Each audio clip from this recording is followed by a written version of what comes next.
کہ روزہ رکھنے والے جو روزہ بھی ایسا نہیں کہ روزہ رکھ کے بھی ہم گناہ گار ہوں، کسی کو تکلیف پہنچائیں۔ اس کے ساتھ ساتھ ایک بات اور بتاتا چلا جاؤں جو ہمارے لیے سوچنے کی بات ہے۔ گناہ دو طرح کے ہیں، ایک گناہ وہ ہے جس کا انسانوں کے ساتھ تعلق ہے، اور ایک گناہ وہ ہے جس کا تعلق اللہ رب العزت کی طرف ہے، یعنی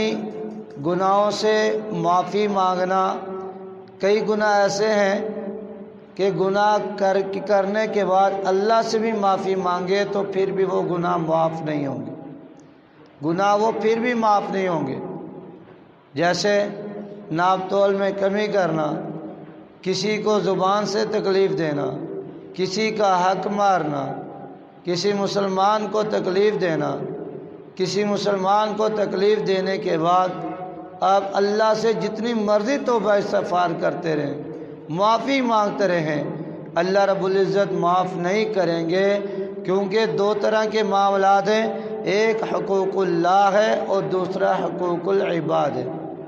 حقوق اللہ تو اللہ تعالیٰ معاف فرما دیں گے، نماز میں سستی ہوئی اللہ 70 ماہ سے زیادہ پیار کرنے والا اللہ معاف کر سکتے ہیں، وہ اللہ کو اور بندے کا معاملہ ہے۔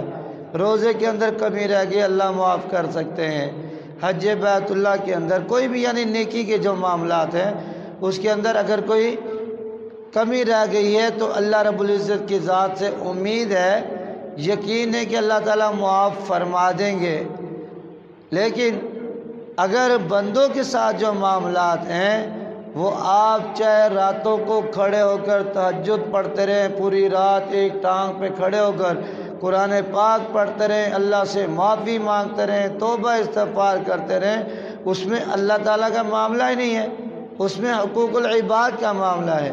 اس میں انسانیت کا معاملہ ہے۔ وہ جب تک جس انسان کو آپ نے تکلیف دی ہے یا اس کی عزت کو اچھالا ہے، یعنی کسی بھی معاملات کے اندر جب تک اس انسان سے آپ معافی نہیں مانگیں گے اللہ بھی معاف نہیں کریں گے،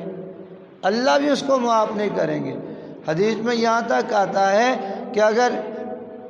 سینگ والے جانور نے بغیر سینگ والے کو ٹکر مار کر زخمی کیا ہے تو کل قیامت کا دن ہوگا، اللہ تعالیٰ فرمائیں گے جس کا سینگ نہیں تھا دنیا میں اس کو سینگ دیں گے اور کہا جائے گا تو اپنا بدلہ لے لے، تو اپنا بدلہ لے لے۔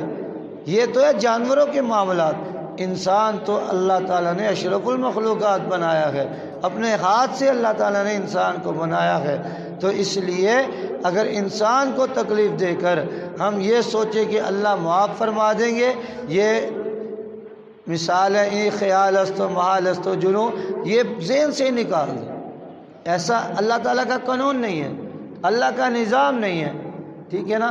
تو اس لیے روزے کے ساتھ ساتھ ہمیں یہ چیزیں بھی دیکھنی ہے کہ یہ نہ سوچیں کہ میں نے روزہ رکھ لیا ہے اب میں جھوٹ بولوں، ناپ تول میں کمی کروں، کسی کو تکلیف دوں، میں بخشا جاؤں گا، مجھے اللہ معاف کر دیں گے۔ نہیں، روزے کا معاملہ علیحدہ ہے، انسان کے جو معاملات ہیں وہ علیحدہ ہے، روزے کے اوپر انعامات علیحدہ ہیں، وہ جو آپ کریں گے اس کے اوپر جو اگر روزہ رکھ کے ہم کسی کو برا بھلا کہہ رہے ہیں یعنی کوئی گناہ کر رہے ہیں وہ علیحدہ معاملات ہیں، لیکن کسی انسان کے ساتھ کوئی معاملات کر رہے ہیں وہ علیحدہ معاملات ہیں۔ تو اس لیے روزہ رکھنے کے ساتھ ساتھ ہم نے یہ بھی دیکھنا ہے کہ ہم سے کسی انسان کو تکلیف تو نہیں، کئی ایسے معاملات تو میرے سے نہیں ہو رہے کہ جس سے انسان میرے بھائی کے حقوق کا تعلق ہو، بیچ میں اللہ کا تو حقوق اللہ تو ادا کر رہا ہوں، کیا حقوق العباد بھی میں ادا کر رہا ہوں کہ نہیں کر رہا ہوں؟